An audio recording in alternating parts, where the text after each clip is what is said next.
Well, we're going to see if anybody shows up here on the lifeboat. I'm Captain Tommy Scoville, and we are about an hour early. As it turns out, something came up that I cannot avoid. I have a meeting that I have to get to. There is just no way to miss this. Hey, squirrel. A meeting that I have to get to. Whoa, who is that guy? Hey, Leisure. Good to see you, man. Yes, I am an hour early, and I'm going an hour early. Rose, good to see you. Hour early today because I have an appointment that I cannot miss. It is impossible that I miss this appointment. This is going to be a very interesting show because we're going to be talking about something. Let's see if we can get this thing squared up here a little bit better. That works. Hey, Tony, good to see you. Glad that you're here. What am I doing? What am I doing? I can blow this up. There we go. Hey, much love to you too, Anik. Good to see you. Mr. Ray Ray. Pink cocaine. Isn't that called a Himalayan salt? Well, I suppose it could be. Himalayan salt does have a very similar color to this stuff. But we're going to be talking today about pink cocaine, which oddly enough is not cocaine. In fact, it has no cocaine in it whatsoever. Hello, Virginia. This stuff is showing up all over the United States of America. It's showing up all over Europe, too. But it is becoming very, very popular in the U.S., especially in, that's it. Tony says Tucci or Tusi. This is often called Tusi or Tusi-B. It is, the really funny thing is this. It's not cocaine. It's also not Tusi.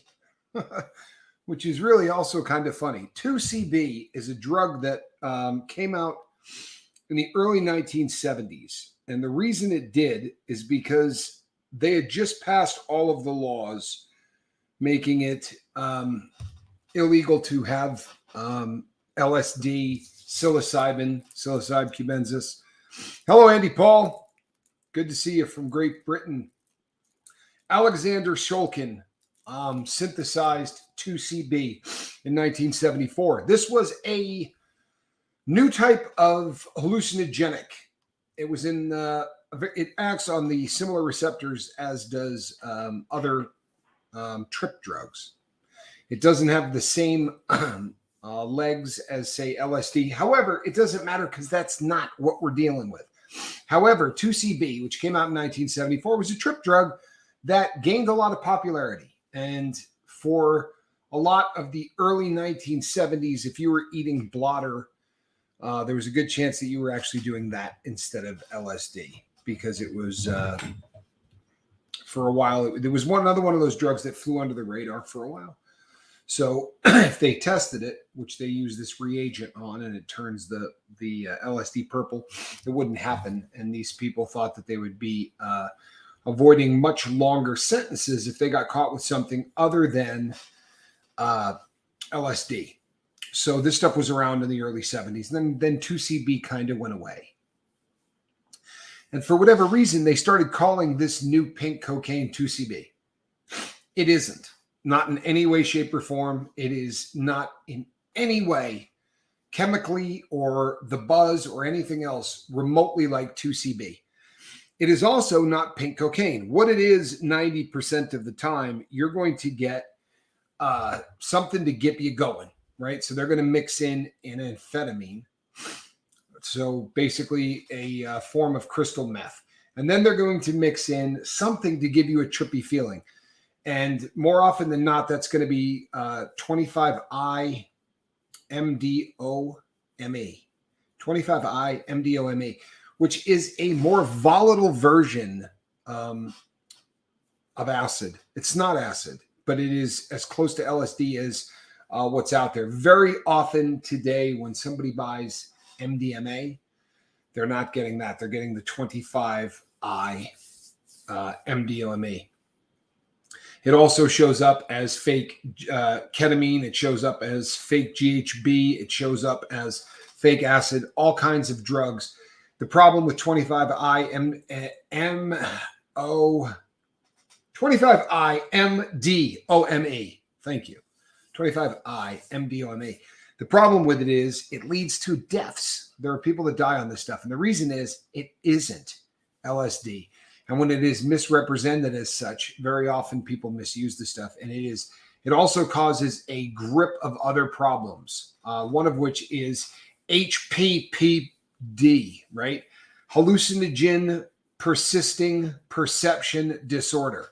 Hallucinogen persisting perception disorder. In other words, when you stop tripping, you're still catching visuals. You're seeing tracers when you drive. This stuff can last. There are people who have said that they have HPPD for up to a year to 2 years after the last usage. Happens a lot more with this stuff than it does with any of the other known hallucinogens that people tend to take often, like real MDMA or real LSD, even real ketamine. Hi, Brandon. Good to see you. So they mix in this fake acid with the fake cocaine, right, with the amphetamine, and then they throw in whatever else is laying around. If they've got ketamine, they'll put a little of that in. If they don't, they'll add a little fentanyl. But it has become a garbage pail of substances that they throw together that 33 days. Well done, my friend.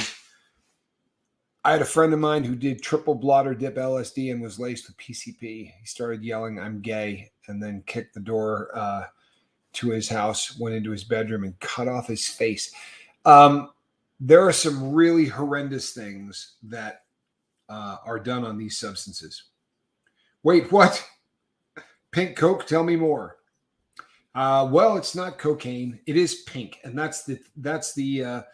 It's good marketing out of Medellin. This came out of the land of cocaine, but this first caught fire in the nightclubs in Medellin.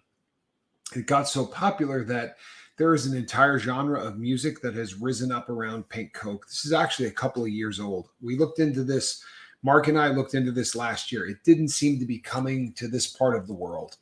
And for that reason, we did not do a show on it. It is now absolutely in the U.S. and it's everywhere in the U.S. The closer you are to like Florida, it's awful. Texas, it's awful. Arizona, apparently there's a lot of this stuff. It is a club drug. So it's one of those things that if you're going to nightclubs, chances are there's somebody in there selling it. Anytime you come up with a substance and there is a color in the name, you should be scared out of your mind, because it's very easy to make whatever they want in their bathtub and throw. Yes, it does have the pink tax. The standard going dosage is about $50 American currently, and that's worldwide. So in other places, it's considered a very, very expensive drug. Here in the U.S., the DEA claims it's 6 times more expensive than Coke. I don't know how a normal dose could be $50 if it's 6 times more expensive than Coke. Whatever. That's what they're saying it is according. Hey, Snotface, good to see you. I know we're going a little early today, and I apologize, people. I have an appointment that I can't get out of. It's one of those things that it had to be scheduled when it did. So since I was doing the show today, I thought I would come on an hour early instead of calling up Heather and getting her all linked in. I'm also doing both shows tomorrow. So you're stuck with me for this show and the next two.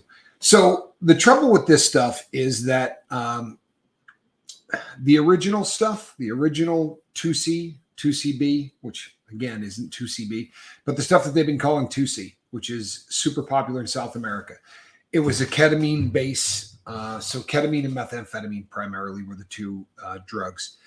The more north it gets, the more it gets away from Medellin, where it was born, the more you're just getting bathtub versions of this. And the really important thing from one batch to the next is either food coloring, or they'll use Kool-Aid or anything to give it something that makes it a little bit different. Full of Hope, good to see you. Are we close to the fires? We are not close to any fires here currently. When I was a kid, we had a guy going berserk through the neighborhood in his undies, punching through car windows with his broken hands and arm. It was a bloody mess. Sounds a lot like PCP. And although PCP is on the wane in the U.S., A lot of synthetic cannabinoids that are sold mimic the responses of PCP. The bath salts that we had around. Unpredictable Tony, good to see you. The bath salts that we had around were mimicking PCP. Bath salts is another thing that is very popular added to this pink cocaine stuff. If by some chance there is any cocaine in it, it was made not in Colombia, but in China. They use that fake fluorocane or one of the others just to put enough of it in there to numb you up, because they market it as pink cocaine. And it is, they used to sell meth and Diet Blue in Albuquerque because of the show. That happened nationwide, all over the place. There were people selling Blue Magic meth. I was in prison with at least a dozen people that I remember meeting who were selling blue meth when they got sent to prison. And again, it's, if there is a name involved in the substance, that's a serious problem, because it means that they can die anything. They can put this stuff together. It was PCP he was on. Very dangerous and hard to stop a person on it. It is almost impossible to stop a person on it. It is a painkiller of a variety that really doesn't exist anywhere else. PCP kills, it turns off the receptors is what it does. The pain receptors aren't doing anything. When you're on that garbage, it is unbelievable just how bad and how fast that can get.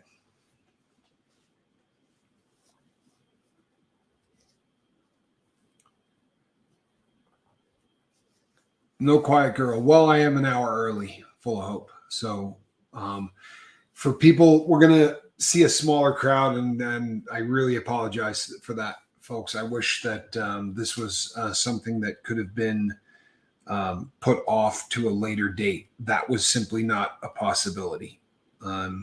Sorry. But I'm trying to. It's super frustrating when they tell you the chat has moved. Sounds horrible. Glad I never adventured down that lane. Meth was hard enough. Well, here's the deal. This stuff is going to be remarkably meth-like in a lot of ways. Where you're really going to see differences is this drug carries a lot of visuals.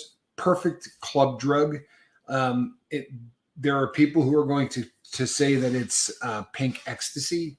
They're using that term. There's enough of a good solid trip drug in there. If you take ecstasy and break it down into what it is, you have two real serious components going on in there. One is giving you almost a hallucinogenic kind of a buzz, and the other is a crap load of speed, which is why people call it a sex drug or whatever. It's because there's so much dopamine coursing through your body. Of course, sex is going to be a good time. Anything you do is going to be a good time.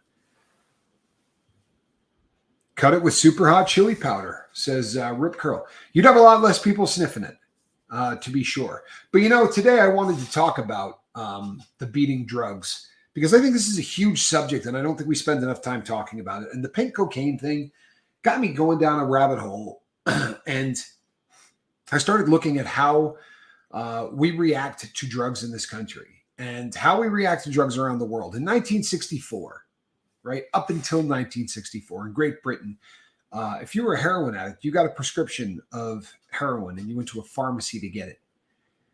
It was called the British model. And you can say whatever you want about giving in and doing all of that.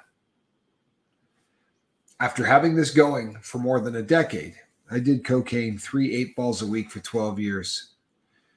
Took me 4 years to not have nightmare withdrawals from it anymore. I can't imagine the withdrawal from this stuff. It's insane. Coke, the withdrawal from Coke is about as bad as anything that you're going to come across out there anyway. I did a lot of cocaine for a long time and went through the withdrawals.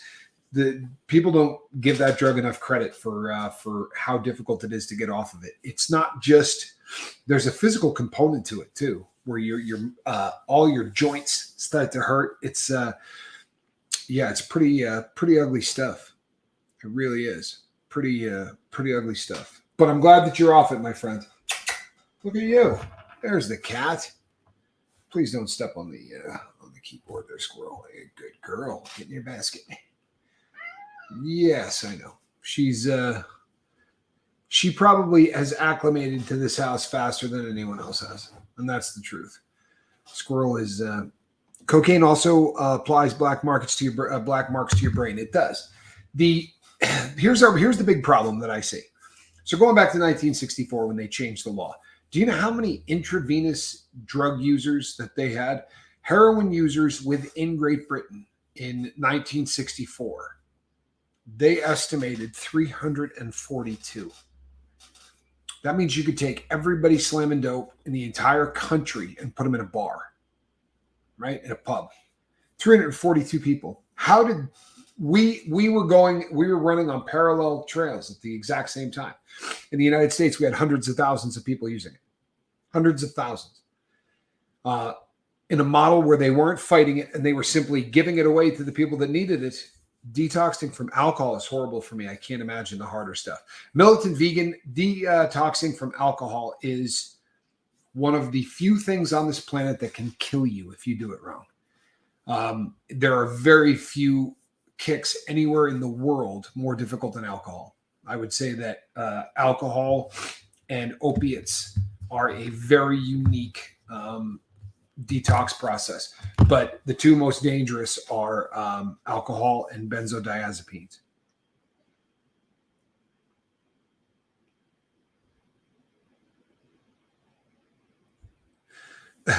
Sharon says she used Werther's caramels.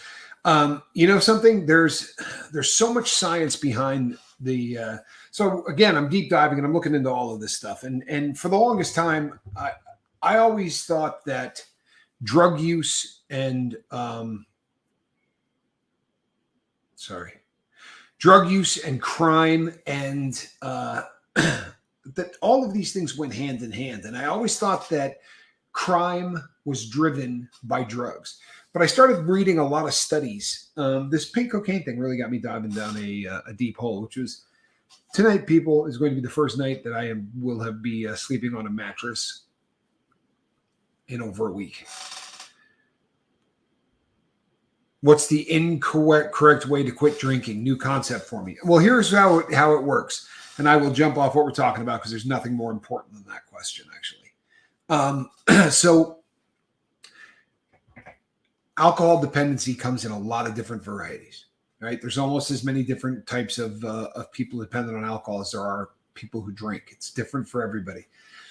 But there are people who progress through different phases. And you can progress. You can have a drinking problem and never get to a point where you're going to be so dependent on alcohol. Let's say you drink 3 beers a day every day.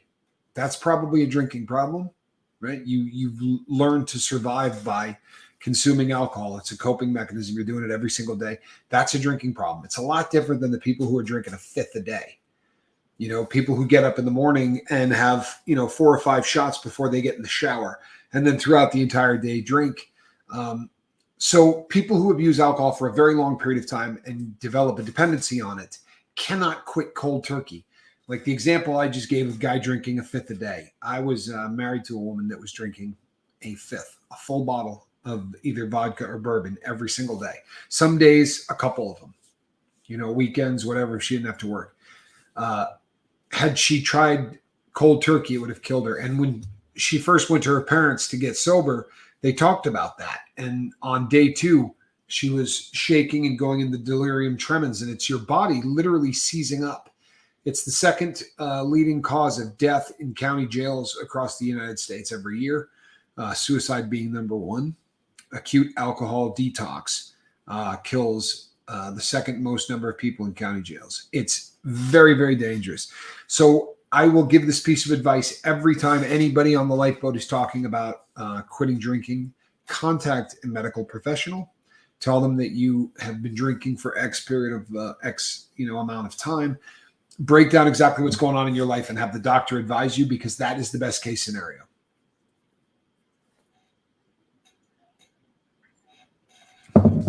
I used to drink a fifth a day. And I represent that I didn't have any seizures, but I would have hallucinations. You're lucky you're not dead. The hallucinations, Yes, not everybody seizes up on it. And there are people who will seize up on a lot less than that. It's just the people. And you could do that 55 times, and on the 56th, that would kill you. That's why that is so essential. If you're planning on detoxing off of alcohol and you drink the way Mr. Ray Ray was drinking, or if you consume a lot of alcohol or you consume a little alcohol, if you have the opportunity to talk to a medical professional before you quit drinking, do so. Very often they will give you medication to make the process a little bit easier. V bought new glasses and finally realized that Tommy's bald.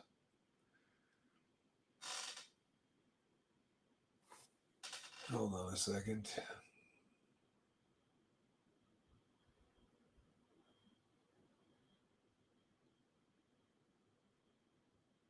Sorry, peeps. Trying to keep up and not doing a good job. Quiet girl. What did I tell you? Quiet girl, welcome. We were concerned. We're glad that you're here. Glad that you're doing all right. Good to see you. The cat lied on. She came and got in the basket and knocked everything all over the place. Oh, you did know that. Good. Well, you never know. I don't know how bad the vision was. After 24 hours since last drink, you get Librium. There are places that do that. There are some that use Audubon here in the United States. They use Audubon. They use alprazolam, lorazepam, which is Audubon. They use a lot of different drugs. Librium is definitely one of them, but they're all some degree of benzodiazepine, depending on how much you tell the doctor that you're drinking. If you go in and you tell the doctor I'm drinking 2/5 a day, they're going to put you on a heavy dose of benzodiazepine and then take you down off of that instead of having you go off of alcohol as a way to do it. They will immediately put you on benzos, which is nice, right? Especially if you do it right and you don't drink. Very often they're going to make you do that in an inpatient, although there are doctors who will write a detox protocol script. It just depends on the doctor. Where are you going, Kat? Well, congratulations. Good news about your teeth is always a good thing. Oh, you know what it is?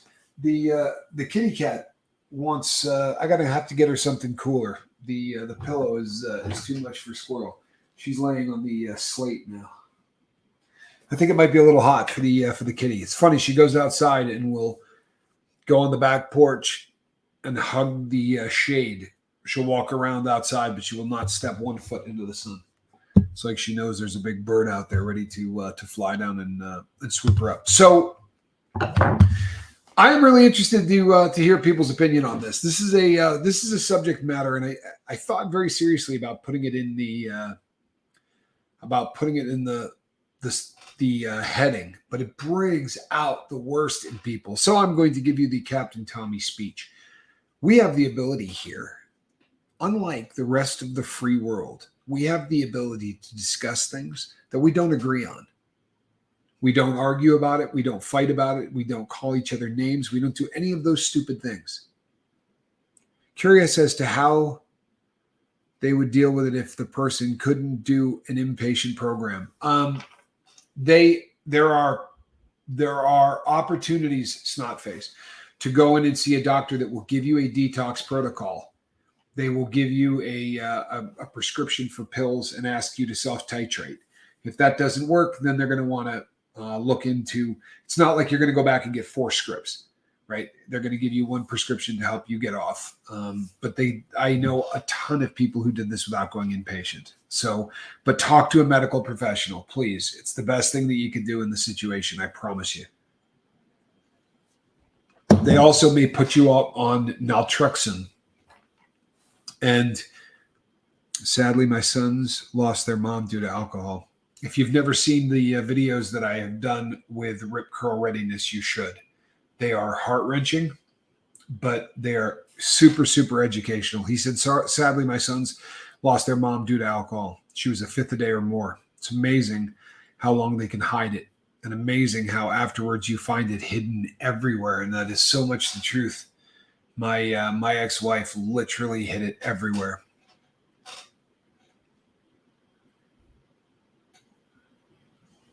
Breathing exercises, quiet girl. Well done. Well done. using things that the people on the lifeboat talk about always makes me happy.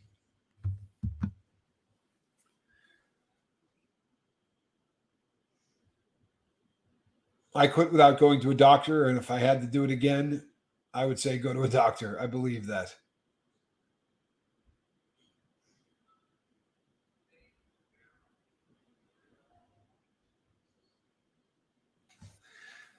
So, sorry, peeps. So we have the ability. Thiamine is essential. No question. So, like I was saying, we have the ability. Ian DeBow says he's done a couple of cold turkeys. Naltrexone is interesting. Never heard of the Sinclair method. Why is that so damn familiar? Yes, I have. It's escaping me, but I know it's in one of my notebooks. The Sinclair method. Feel free to enlighten me, please, or just give me at least broad brush strokes. Because if you tell me what it is, I'm going to remember it. I promise you. It is always good to see Rip Curl. If you've never gone over and checked out Rip's channel, you need to do so. Hey, Rip, do me a favor and send me an email at sober@myyahoo.com. I'd like to arrange to mail you some stuff, but I'm going to need your address.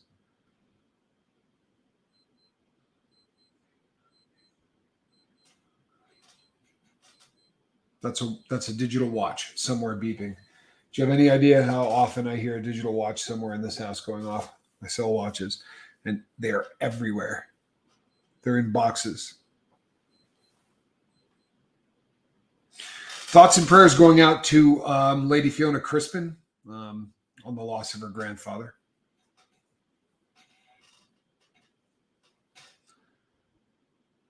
Oh, man. I ate 4 White Castle hamburgers on the way down. Thank you, Charlie. Appreciate that. So today we're going to talk about, I would like some opinions. I would really like to know what you people think. I use marijuana as a replacement for Klonopin. Marijuana had anti-seizure properties and also in small doses that help with anxiety. When I quit drinking, some people call it maintenance. Well, you know what? I think pot's probably a great replacement for Klonopin. If you're going to be replacing one for the other, that's a much better, I think that's much better than the other way around. So that's my personal. I would like to know where you weigh in on this legalization thing.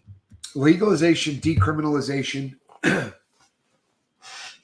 It's very controversial. People take naltrexone, and you are required to drink. Yes.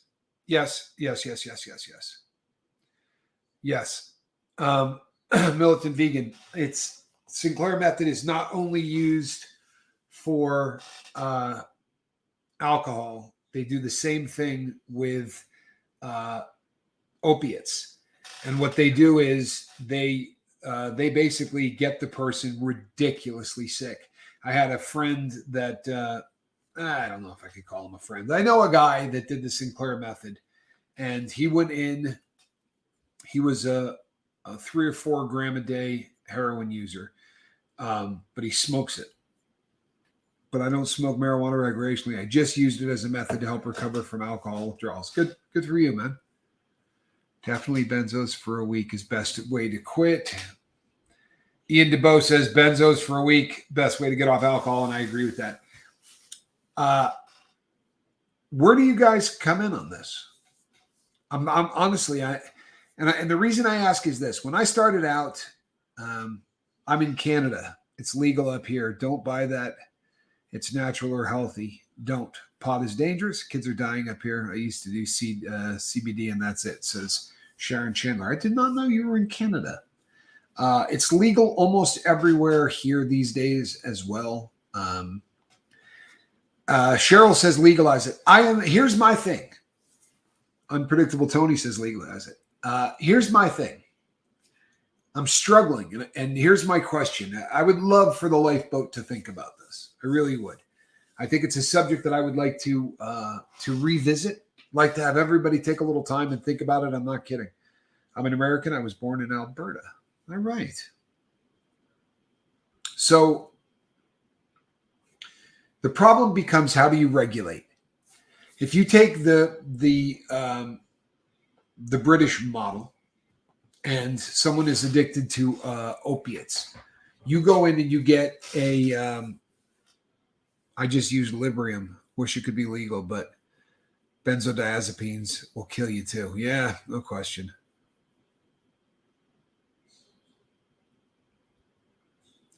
So you go into a pharmacy and you get issued opiates, right? What you do is you eliminate the black market. And I'm all about eliminating the black market. We have destroyed Canada with how much we've spent on drugs. But the problem becomes this: we tried to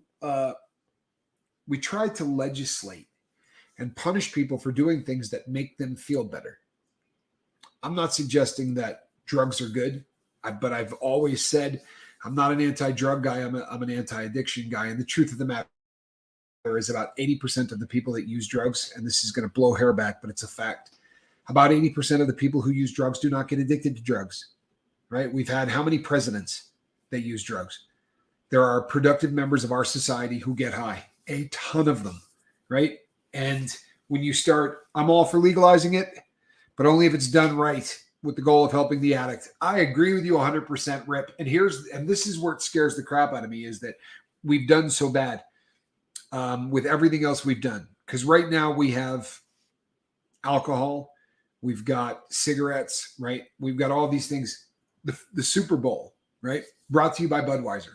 We have the Budweiser halftime show. If we allowed the marketing of drugs, of hard drugs, the same way that we allow the marketing of alcohol, which in my opinion is a hard drug, then the country would really be in some trouble. The world would be in some trouble. Can you see the manufacturers of cocaine, talking about sponsoring a sporting event or a car or an auto race? That scares the crap out of me. And how do you take the wide spectrum of drugs? Somebody showing up and getting their opiates at the pharmacy makes perfect sense. Does having somebody show up to get ecstasy at a pharmacy make sense? And if it does, there are so many different classes of drugs. And do you make it so that doctors write prescriptions for this, or do you just walk in off the street and tell them that you want anything? This is a subject matter that is such a difficult thing for me to wrap my brain around. Biggest issue is, legal or not, humans lack self-control. Absolutely. About 20%. Whether we legalize it or don't legalize it, of the 100% of people who do decide to get high and change the way that they feel, about 20% are going to develop a use disorder. Doesn't mean they're going to be strung out. It just means that they're having a problem. About 3% are going to end up like me, right? About 3%. Some studies say 5%, but a very small percent are going to end up breaking the law, doing whatever they have to do, in order to keep getting high. The UK model was working well until the USA got wind of it. Perfect, Rip. And pressured the UK to stop that doctor because of our war on drugs. The second they stopped him, it didn't take a week for crime and death to return. Rip is 100% right. It also didn't take more than 2 or 3 years until there was 10,000 people on the streets getting high instead of 342. And you say that doesn't make sense. If you make it available to people, well, here's what you got. You don't have pushers. And I know that people go, there's no such thing as drug pushers. The hell there isn't. The hell there isn't. There are a ton of drug pushers. There are people out there selling drugs who need to find clients.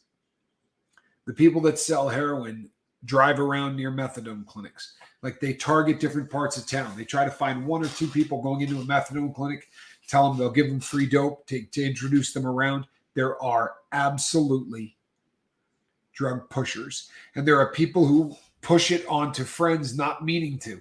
But when you take that entire aspect of it and move it the hell off of the street, all of a sudden what you have is a situation where the drug isn't perpetuating itself out farther and farther and farther. That is a theory.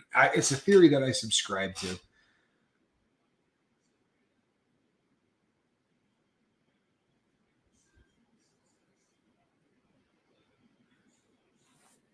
If a person is ready for help, at least they already have a relationship with the pharmacist who can point them to resources versus only knowing a dealer. Patrick, that's a great comment. That is a great comment. Tell me that doesn't make sense. Why will you not let me see it? It simply doesn't want to let me see it. If a person is ready for help, at least they already have a relationship with the pharmacist who can point them toward resources versus only knowing a dealer who does not care a lick about your health or about anything else. Scooby, you're not late. I'm early. Rip, the doctor did move it to Brazil. And you know what? That method worked. 342 people turned into tens of thousands, and now it's hundreds of thousands, and it's everywhere, all over. This is something that we just keep seeing again and again and again. Addiction is when you continue to use in spite of the fact that negative consequences are happening. How can we fix that? With negative consequences. Makes a lot of sense, doesn't it? Makes a lot of sense. Addiction, by its definition, doesn't matter how much bad crap's happening to you, you're still going to get drunk. Doesn't matter how much bad crap is happening to you, you're still going to get high. Doesn't matter how much bad crap is happening to you, you're just going to continue to do what you're doing. So why would incarcerating somebody or, getting somebody into some kind of trouble, giving them an adverse situation to deal with, it's not going to stop. It really isn't. Just going to try that pill again. I know it's a little warm up there, isn't it? There you go. You're a good cat. Squirrel's been incredibly patient. There was a 60-minute show done on the UK method, done in 1995 or 96. If people want to watch it, it was great. Rip, there was a show done on the UK method. 60 minutes. All right. Yeah, I would like to see that. I read a book about it, but I would love to see the 60-minute version. It was, and Rip nailed it. We've done this to so many countries. It's 100 degrees here in Oklahoma, says Alf. Ouch. It's over 100 here, but it's a dry heat. It's not bad. Per squirrel needs ice. Squirrel is the only person that does not seem to be bummed out. You know what I mean? I'm happy as hell to be here, but it takes such a long time to get everything right and put in place. And Squirrel just came in and was like, I'm home. It took about 4 hours of her being weird, and then she just started being Squirrel again. V says it's in the high 90s. Well, we're glad that you took care of that. Sharon, 110 in Texas. Ouch. You have a good time at church, my friends. Be safe. John says, here in Texas, it is hot. Enough said. He said, we don't need no stinking temperature. It's hot. You just got to go out there and just say, it's hot. So I honestly want everybody to think about this. And I want everybody to think about it because I swear to you, this is something that I need to wrap my head around. When I started the lifeboat, if you had come to me and said, I would like to talk to you about legalization, harm reduction, any of those things, I would have said, no way in hell. Full abstinence is the only thing that, but the truth of the matter is, if we judge the law by, does that substance make you feel different? That's a terrible way for us to decide what's legal and not legal. If the litmus test was, is this stuff killing you? Is this stuff really? Because obviously fentanyl can kill you, right? So can alcohol. Two really different things, right? So alcohol is legal. Perfect 80 in the Pacific Northwest as usual for summer. Spent a little time in the Pacific Northwest. Does rain a lot.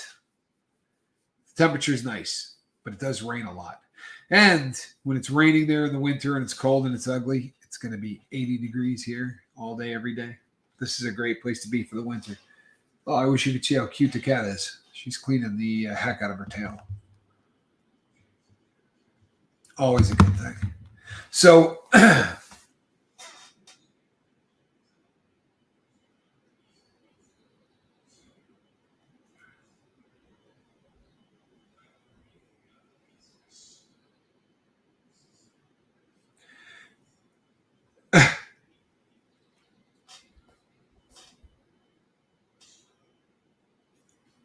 if we would just bring all our troops home and use the trillions being misused in other countries and use it to fix our own homeless and drug addiction problems, we could fix and save lives and our country.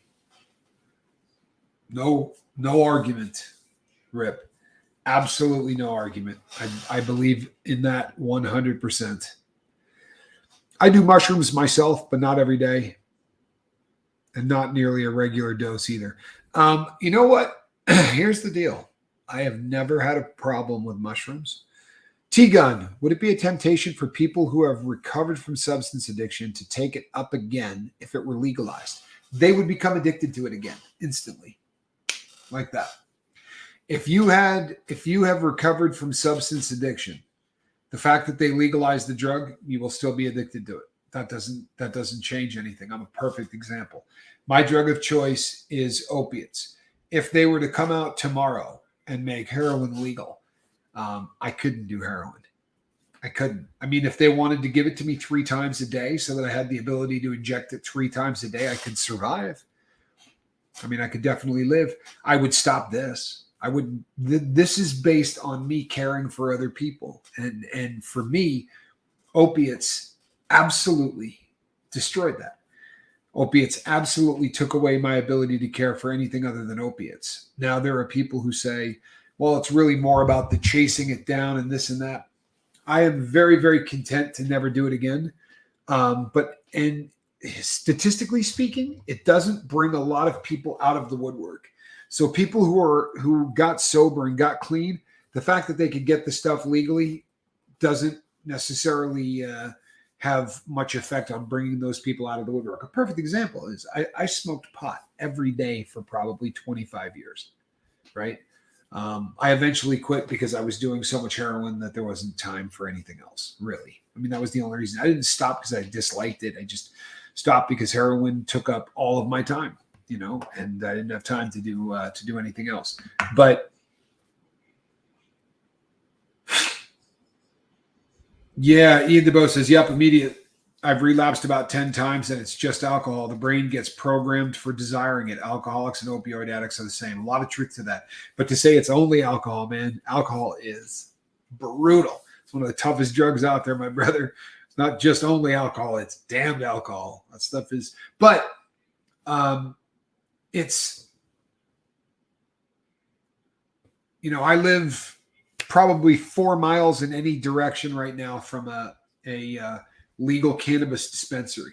I'm not on probation. I was in Reno and I was within 5 miles in 4 different directions of a legal cannabis dispensary that sold edibles and, everything under the sun. But the fact that it's legal does not want me, doesn't make me think, oh man, I should start smoking pot again. I can walk 5 minutes and get alcohol. I choose not to. Legalizing drugs is similar. I think you're probably right, Valerie. I think you're probably right. That's just it. Alcohol is a drug, says Militant Vegan. At Militant Vegan, no question. Alcohol is, not only is it a drug, it's a friggin' poison.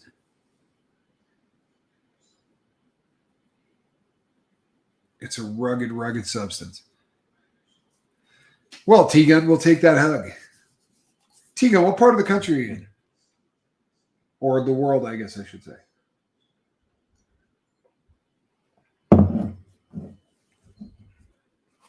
Thank you all for your patience for me going a little early today. Tomorrow I will be back to the normal schedule. I promise.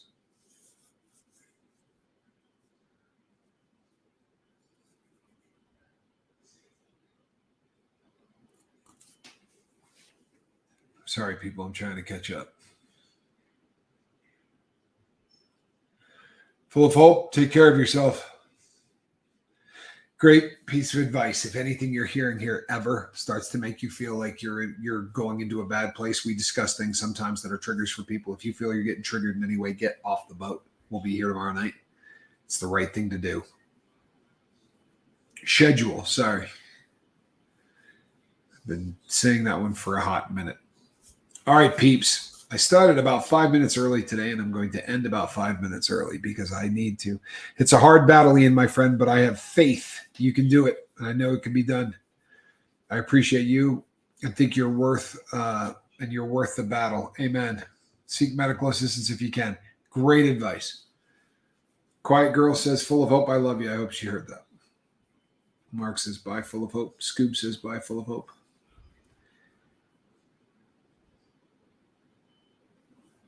Murphys, what a cool thing to say.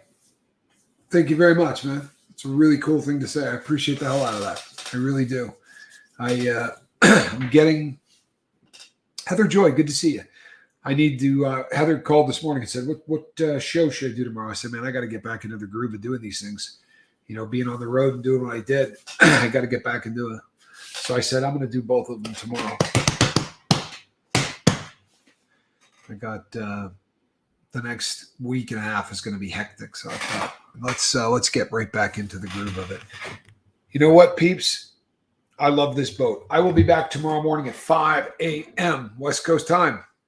And we will be talking about something less controversial. I'm Captain Tommy Scoville of the Lifeboat. And this here, that's a cat in a basket. He's back. He's a good girl. All right, peeps. We'll see you on the Lifeboat. God bless. You're a good girl.